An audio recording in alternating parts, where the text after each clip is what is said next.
I have a confession to make. I've never actually done the Vampire Cure quest from start to finish without cheats or console commands in the Elder Scrolls 4 Oblivion. I've only ever really heard the legends of how miserable it can be, and for my vampire video, which was one of the first ones posted on this channel, I used console commands to help me get through it. So I don't actually know how horrible, time-consuming, and just straight up irritating the Vampire Cure quest really is, and it's never actually been covered on this channel either.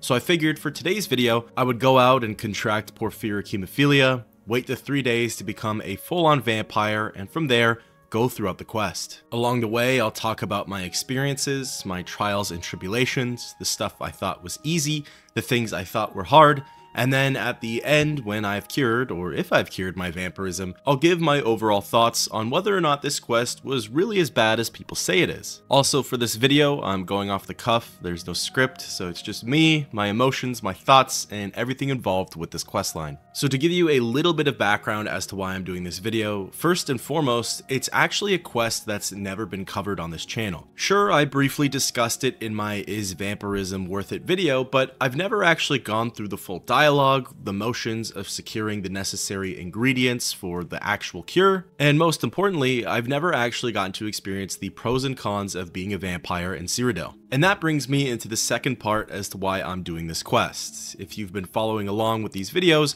you'll know that my number one fear in Cyrodiil, or in Oblivion, is becoming a vampire. I'm terrified of the vampire sunlight death loop. The messages you receive when you progress in stages of vampirism are always creepy, and overall, becoming a vampire has just seemed like a hindrance on almost all of my playthroughs. So I figured, what better way to get over my fear than to embrace it? Have you been well? May you rest in peace. Why not contract vampirism and then prove to myself that it's not so bad? Or maybe I'll end up proving to myself that it's worse than I thought. I guess time will only tell. So without further ado, let's begin the journey. Nowadays, with the Game of the Year Deluxe Edition version of Oblivion, it's really easy to cure vampirism. All you need to do is go to Deepscorn Hollow, grab some Purge Blood Salts, and use them in the Font of Renewal. This instantly cures the affliction, and you can no longer receive the disease, which to me sounds like a great thing. However, back in the day, it wasn't always so simple. There were a lot of hoops that the player had to jump through, as well as a lot of hidden factors that were at play. Today, you can simply use the UESP as a guideline on how to cure the disease. It goes through each step in depth and lays out the easiest pathway for you to take. This is definitely something I'm going to consider in my overall review. Back in 2006, you didn't have all this information readily available at your fingertips. Sure, there might have been some forums around at the time, or some guides, but usually you were just figuring things out on your own, or through the help of your friends. With that being said, that's how I tried to do this playthrough.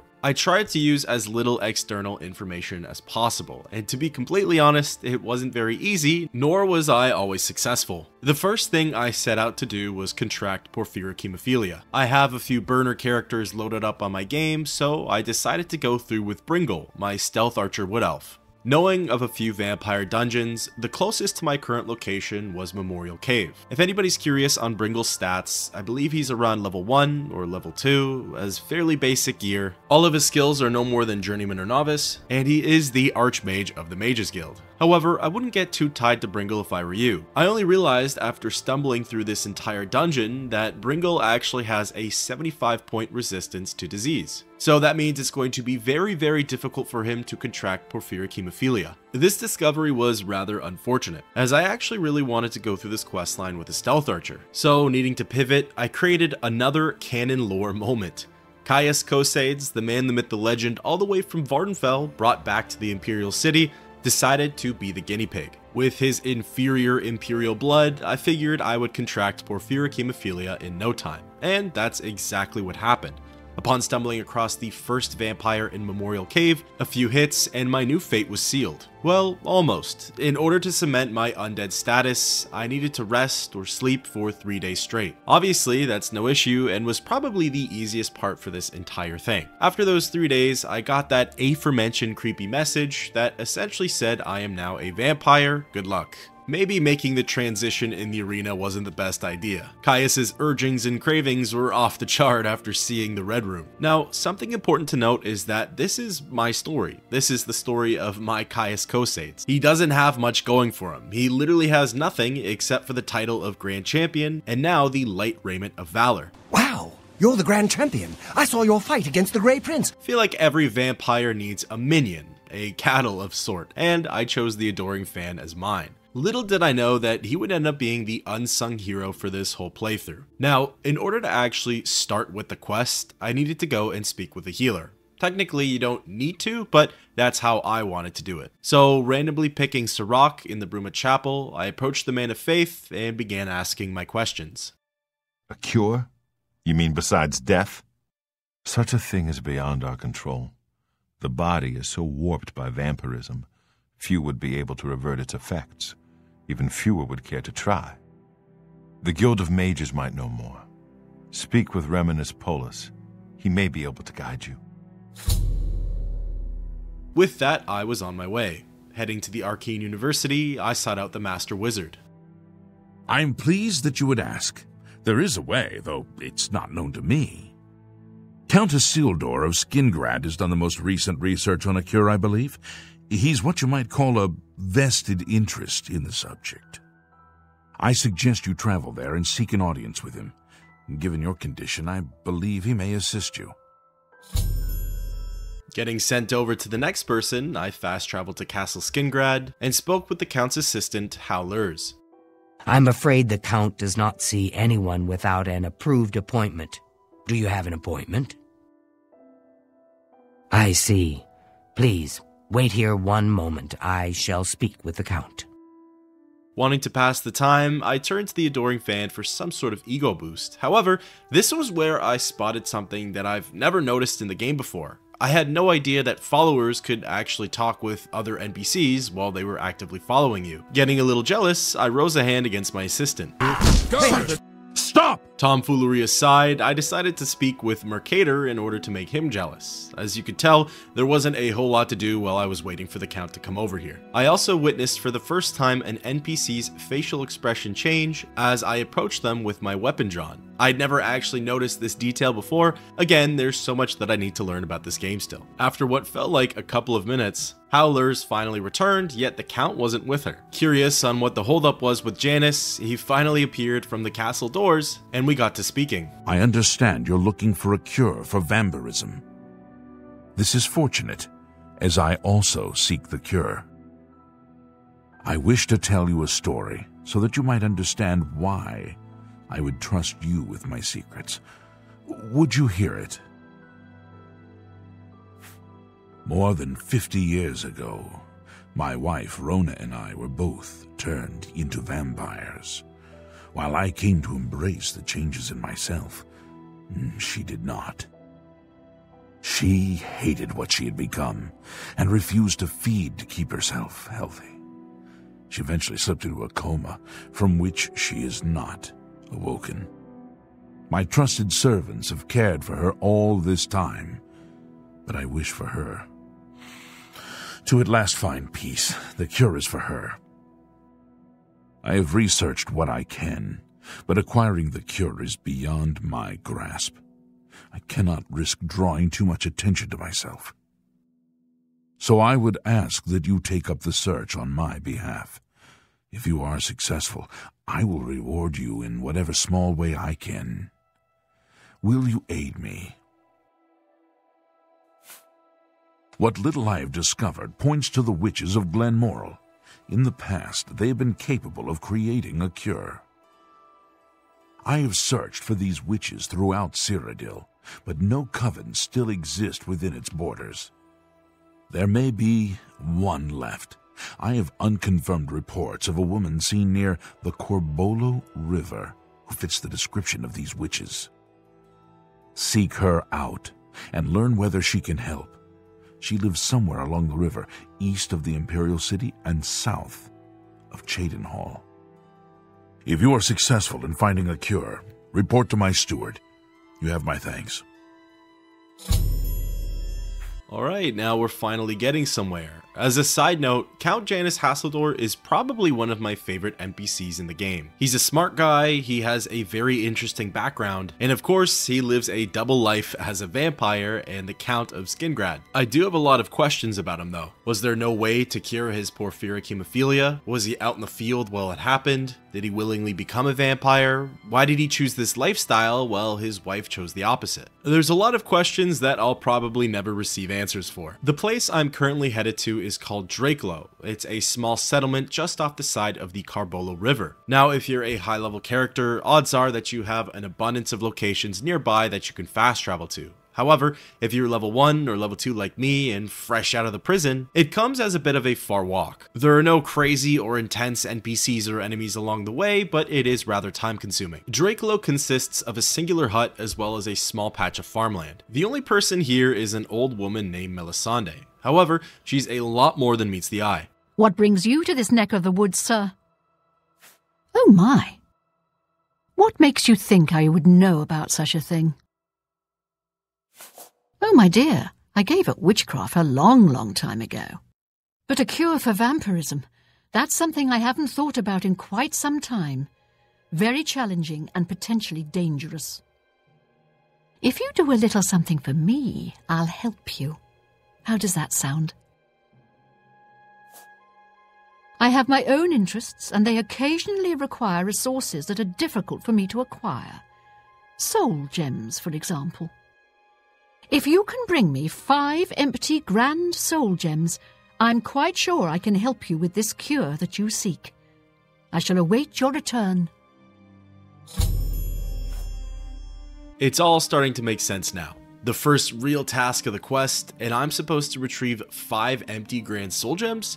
Grand soul gems are already tricky items to come across, and having to find 5 of them at level 2, that was going to be something else. Thinking about it for a moment, I knew of where to secure at least 3.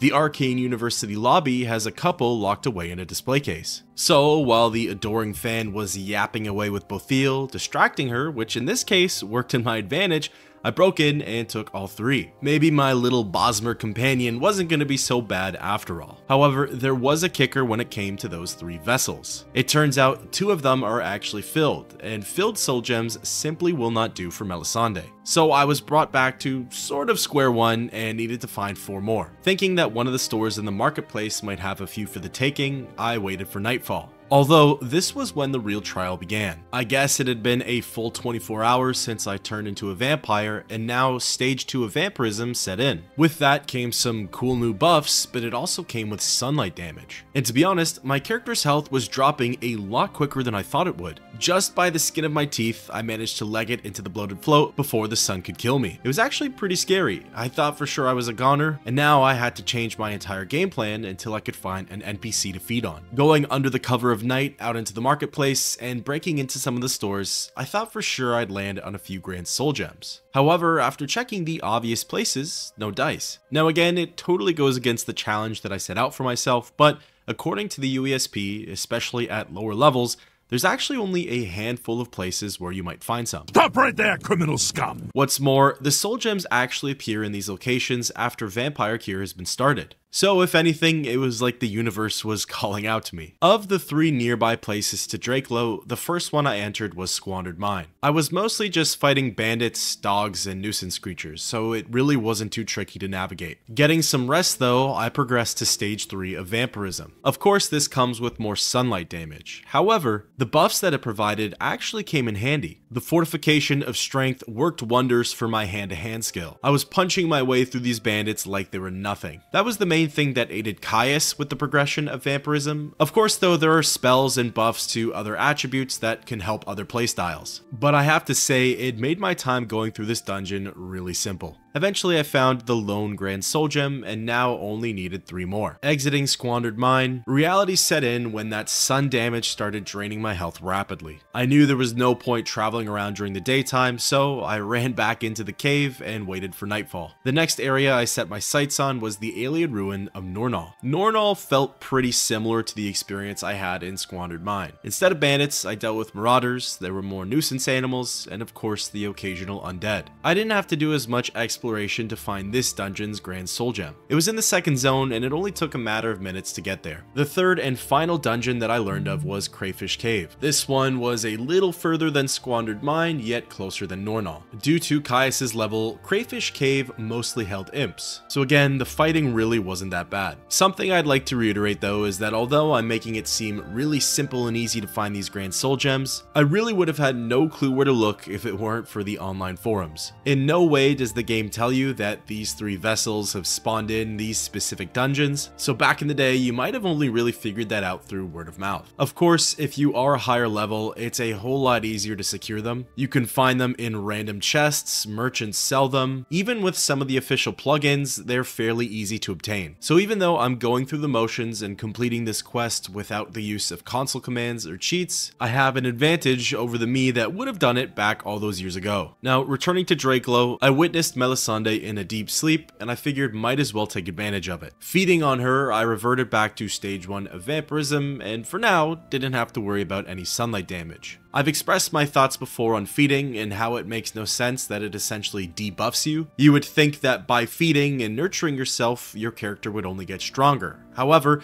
as it turns out, they only get weaker, or at least lose a lot of their abilities. I think I understand why Bethesda did that, but to me, it's just such a major turnoff. It's already a chore to have to go out of your way to suck somebody's blood, and sure, when you do it, you no longer take sunlight damage, but you lose all of those fortifications that you've held out for. In any case, for now, the rant is over, and continuing with the matter at hand, there's one last easy place that holds a Grand Soul Gem. As it turns out, the Dracelo hut contains a secret basement. Melisande knows of it. In fact, she's been using it for some questionable things, especially considering she doesn't practice witchcraft anymore. In any case, on one of her tables, there are a plethora of soul gems. Beside the basket containing them all is the last grand one that I needed. I guess she won't mind if one of her pre-existing ones goes missing. With all 5 soul gems in hand, I continued with the quest. Good to see you again. Do you have the soul gems I requested? Oh, wonderful. These will be most useful to me. Now to the matter at hand. You need a cure for vampirism, yes? I believe I can create a potion that will do the trick, but it requires a few things. To start, I'll need 6 cloves of garlic, 2 shoots of bloodgrass, and 5 leaves of nightshade. Those will be easy enough for you to find. But I'll also need the blood of an Argonian and the ashes of a powerful vampire. Those may be more difficult for you to acquire. Any old Argonian will do, but the vampire must be very powerful indeed. If you succeed, I'll get you what you need. Any questions? Before going on my way, I asked about the last 2 ingredients. This one is difficult. It may be quite a trial for you. But if you are successful, it will make the cure all the more worth it. You have come across a vampire or 2 in your travels, perhaps? I assure you, they are nothing like what you must face. The vampire you seek is powerful. So powerful that those who sought to destroy him were unsuccessful, no matter what they tried. The best they could do was to imprison him underground, where he survives to this day. Search near the North Panther River for Hinderil. If you can vanquish him, his ashes will be more than adequate for my needs. This dagger has been specially treated. All you need to do is stab an Argonian with it, and there'll be enough blood on it to use.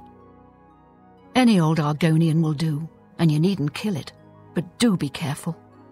Stabbing strangers often doesn't sit well with townspeople or the town guards. It's cut down by a lot for this video, but it took me quite a long time to find those 5 soul gems. Any other quest with that as a task would have been over and closed by now, but if anything, it's only just begun. From here, the game plan laid out has a mix of easy and pretty difficult tasks. The first one I wanted to take care of was securing the alchemical ingredients. Almost all of them were easily secured by the shops in the Imperial Marketplace. Through the Gilded Carafe and the main ingredient, I was able to acquire everything except the garlic, which I thought would have been the easiest. I tried out some of the other vendors in town, but had no luck there. This was when I remembered a little fun fact about Skingrad. I discovered through my travels and a bunch of breaking and entering cases that a lot of homes actually have cloves of garlic hanging in their basements. So, breaking into Lazar Milvan's house, the adoring fan got to work and distracted the Breton while I picked a lock to his cellar. Lucky for me, I found 4 garlic clusters. I had 2 in my inventory already, and if math serves me right, that makes 6, the required amount for the cure. On the way out, I made sure to thank Lazar. You have obviously made a mistake. Sir Lazara Milvan would never speak with someone of your low birth. All that remained now were the 2 tricky ingredients. One was obviously going to be a little more difficult to obtain than the other. So, leaving the ashes of a powerful vampire for last, I decided to pursue the blood of an Argonian. I thought that by heading to Bogwater Camp, I could corner Scartail and take his blood. However, what I didn't realize is that he only spawns in after a certain point for the Dark Brotherhood questline. So I was back to the drawing board. Seeing that Fort Blueblood was fairly close by, I tried my luck at the legal way of doing things. Fortunately, the second NPC I encountered, a Marauder Archer, ended up being an Argonian. Slashing her once with the blade did the trick, and I was 1 ingredient away from figuring out this cure. Exiting the dungeon, I peered at the map and saw that it was a bit of a far trek to get to Hinderil. So, fast traveling to Crayfish Cave, I began my walk south. I don't think I have very strong feelings for this portion of the quest. The whole thing has been one giant fetch quest so far, which I can understand people's possible frustration with. In my opinion, the Grand Soulgem search was the trickiest. I was lucky to know where to look, but I wouldn't say that that made it simple or easy, especially since the game wanted me to figure it out for myself. This current part I'm on is a little easier. The ingredient gathering was no sweat.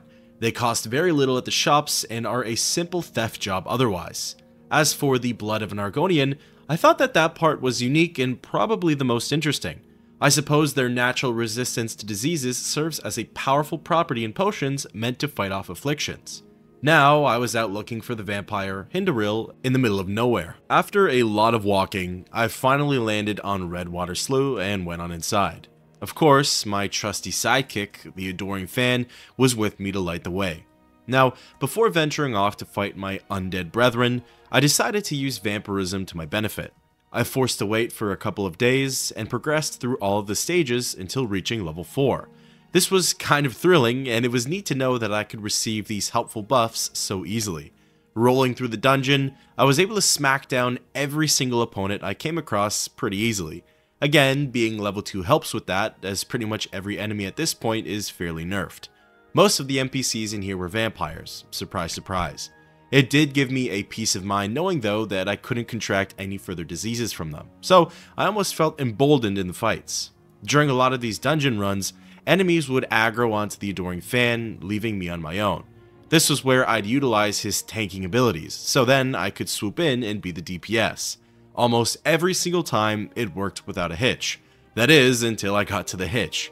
My poor follower, the adoring fan, was killed in action while defending his esteemed grand champion.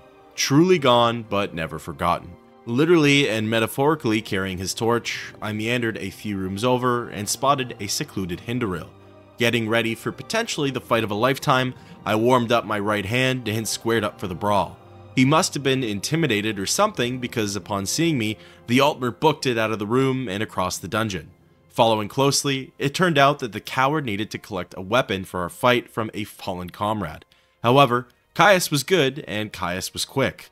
One good Donkey Kong smash attack and the war axe went flying out of his hands. The fight was back to fists only and we went hit for hit on one another. Not gonna lie though, he was the better fighter by far and I needed to pop a few health potions in order to keep up. I never let up though and I never backed down. Persevering, throwing right cross after right cross, Hinderil soon went down and the ancient vampire was defeated. Caught up in the moment, the punches didn't stop and Caius continued to give it to him. Once he got all of his energy out, I looted Hinderil's ashes, and that was it for the ingredients that needed to be secured. It was now time to exit Redwater Slough and leave the adoring fan's corpse behind with all of the undead. He was gone forever, or so I thought. To be honest, this stage of the quest wasn't so bad. If I was a stage 4 vampire throughout the whole thing, it would have made moving around and embarking on all of the journeys more difficult, but maintaining stage 1 and not going past stage 2, it was pretty manageable and not too difficult. The sunlight wasn't an issue, there weren't any traps or obvious setups to fear like prominent fire magic or enchantments. Returning to Drakelow, I woke Melisande up and handed over all of the ingredients. What brings you to this neck of the woods, sir? I'll just take that dagger back from you. It should have more than enough blood for my needs. I do hope it didn't cause too much trouble. Ah, excellent.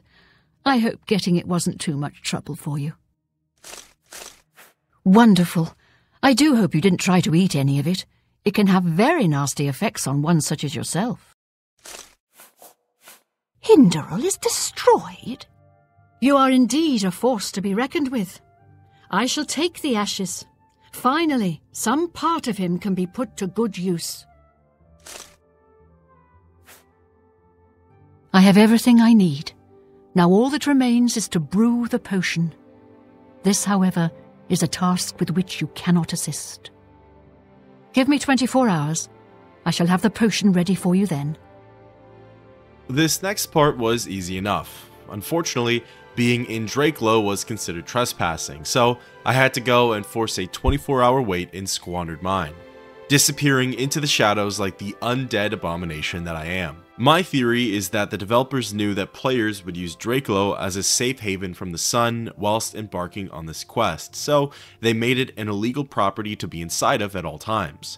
Once the day was up, I scurried back over to the hut in the wee hours of twilight and asked about the cure's progress. Welcome, welcome. I have something for you.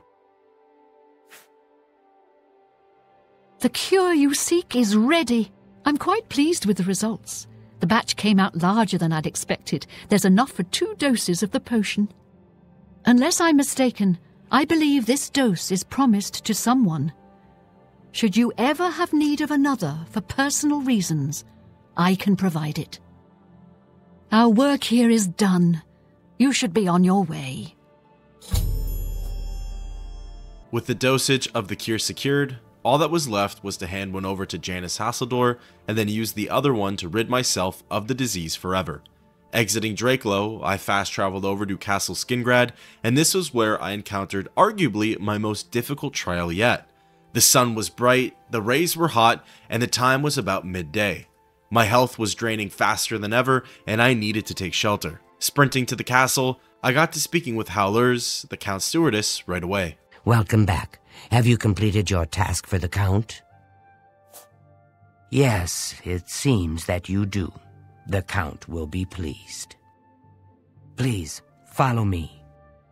The nightmare continued to unfold as Howlers walked back out into the castle courtyard.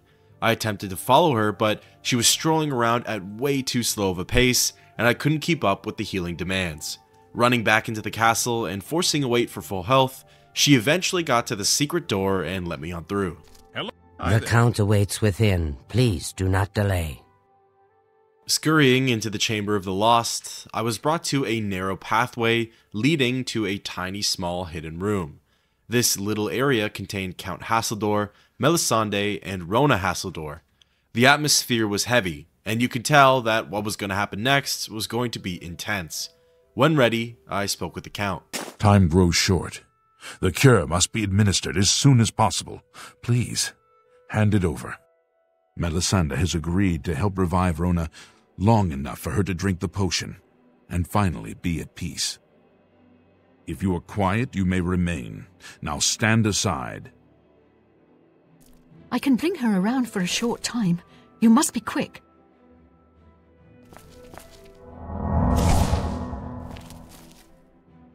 Are you Rona, not feeling my well? dear, it's time to wake up.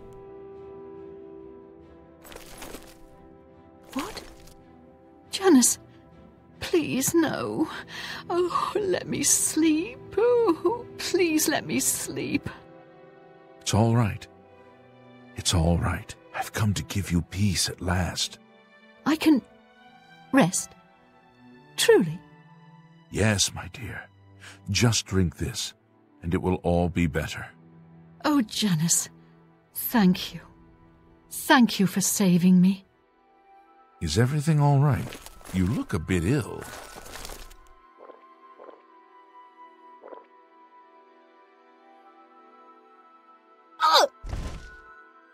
My favorite part is that Rona's first time speaking, after who knows how long, was to ask my sickly, mangy character if they were feeling fine. Same thing with Janice, as he felt the need to interrupt his last moments with his wife in order to check in on me.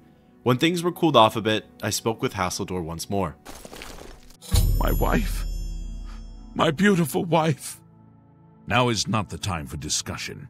Give me a day's time to set her affairs in order. Speak with Hylers tomorrow. Please, leave me to my grief. Fun fact, the Count mispronounced his own steward's name. Remember that next time I butcher an orc's name. I'm looking at you, Mazoga. Luckily, I'm able to wait inside the Chamber of the Lost and don't need to brave the sun. Or at least that's what you'd think. Not that it really matters, but yeah, I bolted back outside and took damage when I very easily could have avoided it by waiting for nightfall. But not the biggest deal. Please, wait here. I shall let the Count know you are waiting for him. Before, in these moments, I had my sweet, sweet adoring fan to provide me endless entertainment. Now I'm left to twiddle my thumbs. It's just me and Mercator, and I know how much of a traitor scum he actually is. Soon though, Hasseldor arrived and approached me. It is good to see you again, my friend. I cannot thank you enough for helping me rescue Rona from the terrible state she was in. I hope that she has found the peace she sought. I'd like to offer you a reward for your efforts. Given your present condition, the main gift I would offer is useless. I can, however, offer you a monetary reward for your troubles. Thank you again. I shall rest easier now, knowing that Rona no longer suffers.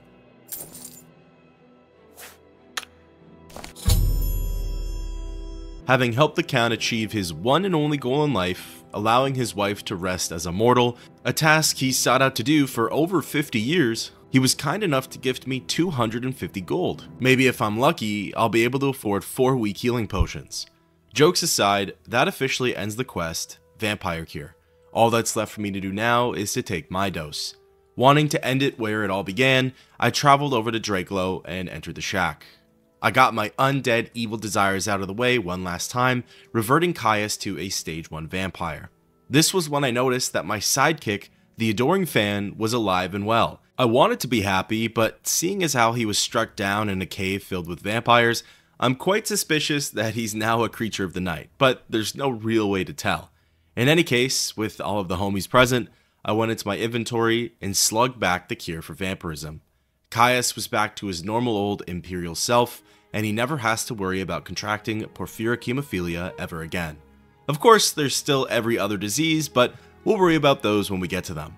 Thus ends the quest, and now I'm going to talk a little bit about my experience. So, throughout the entire thing, I gave a little bit of insight into my thoughts regarding the journey, but here's a quick recap. The first phase of the quest has the player bouncing from NPC to NPC.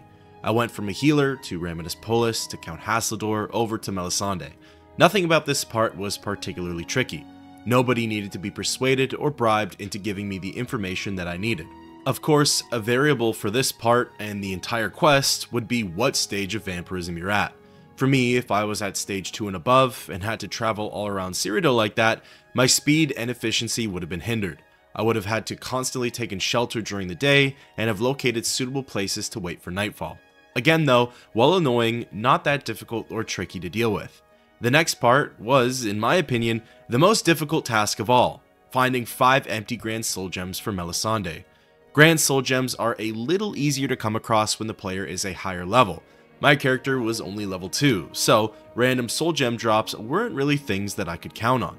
Of course, I was able to find all 5 in the end, but that was through the help of the unofficial Elder Scrolls pages. Without the references of where to find them, I might have been stuck looking for the remaining 4. I had no idea there were surrounding dungeons that had soul gems spawn in them, and I had no idea that Melisande had one in the basement. So technically, that's where I would have failed my challenge of trying to organically and blindly beat this quest. It was also during this part where the sunlight damage was really taking its toll on me. My movements were hindered and I had to find shelter frequently. Obviously, a workaround though would have been to just feed on someone and revert to stage 1 of vampirism. My guess is that Melisande was programmed to sleep a lot solely for the player's convenience for feeding while embarking on these journeys. If at any time the player needed to deal with the sunlight, they could just travel back to Drakelow, feed on the sleeping witch, and that would have been it. With all of the gems secured, the next portion of the quest was a little easier to do. The 3 alchemical ingredients are simple enough for a lower level player to find, and they're fairly cheap to buy. The blood of an Argonian wasn't very difficult to acquire either. If you really wanted an easy way out of it, Peryite's Shrine has a frozen Argonian follower that can be slashed away with no penalty. There's also no harm in shanking an Argonian beggar over in Leyawiin, then paying the fine. Of course, there are also plenty of dungeons and enemies that are Argonians, and their blood can be attained by legal means. The last ingredient was Hindaril's Ashes. This was where I really used the various stages of vampirism to my advantage. By progressing to stage 4, I received buffs that allowed me to steamroll through the enemies. This made my time in Redwater Slough really easy, and even the fight against Hindaril wasn't so bad. If I wanted my life to be a little easier, I would have utilized fire attacks such as spells and enchantments, so I never really felt like my character was in any danger there. Leaving the dungeon, I had to be really careful while avoiding the sun, as stage 4 meant rapid health loss. The rest of the quest was really straightforward and simple, sort of the same as phase 1. Lots of talking, listening, and traveling around to different locations. I got to help Count Janus Hasildor heal his wife, and I was able to rid myself of the affliction forever. With all of that said, how difficult and irritating really is the Vampire Cure quest, and is being a vampire more worth it than I initially thought? This may come as a shock, but my opinion has changed on some of the things. Starting with the quest itself, in 2025 with guides, forums, walkthroughs, known shortcuts, tips and tricks, etc., it's no longer that bad or annoying. Sure, it's long, but it's not that difficult anymore. Especially with the font of renewal in the game now, curing vampirism is practically a joke. However, back in 2006, when the game first came out, this must have been one of the worst quests in the game. With a lack of information and guides, many new and inexperienced players probably just gave up on their characters. I personally have a couple of friends who straight up told me that they gave up on Oblivion altogether because vampirism was just too much for them to deal with. I couldn't imagine being a low level and not knowing where to get 5 empty Grand Soul Gems. There's a great chance that players wouldn't have known about the surrounding 3 dungeons and Drakelow's basement, especially since 3 of the Soul Gems only spawn in after the quest has been started. Everything after that though, I don't think would have been super tricky. Argonians are everywhere, alchemy shops sell those ingredients right out of the gate, and Hindaril has a quest arrow pointed right at him. Sure, depending on your playstyle, some of these tasks would have been a little trickier than others, but they can get done in a short amount of time. My opinion is that nowadays, it's just a very long fetch quest that's manageable to do, but players who went through it back in the day have every right to complain about it. What I liked is how we got to hear more about Janus Hasildor's story. We met his wife, saw her peacefully go as a mortal, and gained his favor. We also got to interact with Melisande, an old powerful witch, turned into someone likely practicing much darker arts. There was just enough mystery surrounding her where now my interest is piqued and I'd like to learn more about her. I feel like I don't really hear much about the lore of this quest, mostly just the vampirism part and its length. I personally found it to be one of the more intriguing, minor lore-based quests in the game. When I say minor, I mean that it's more focused on events that solely affect the Elder Scrolls 4 and don't really have any major implications on the rest of the series. Now, for the question, is vampirism worth it? I have to say my opinion has slightly changed on the subject. Originally, it was a definitive hard 100% no way. The sunlight damage and feeding schedules were just too much maintenance for me. I still agree with that statement and think that feeding should only make your character stronger rather than weaker. For those reasons, I still wouldn't want to be a vampire, however, the buffs are really nice. My character was strong, they hit hard, they had access to all new sorts of spells, sneaking was easier, I had more fatigue, I felt dominant entering inside of the dungeons. I actually had more of a fun time as a vampire than I thought I would. I bet if I had a feeding and sunlight schedule or routine figured out, I would have very little issues with the condition. Perhaps utilizing the Vile Lair, having houses to fast travel from, having specific core destinations around the map discovered for ease of transportation, vampirism could be made into a superpower, or simply a role player's dream. It could be a neat video to explore one day, the most efficient and productive way to use vampirism in Oblivion. Let me know if you'd like to see that. All in all, with a little bit of research and the right level, I'd consider being a vampire for a short period of time. Let me know your thoughts on this one down below. Sorry for talking for so long, and until next time, keep on adventuring.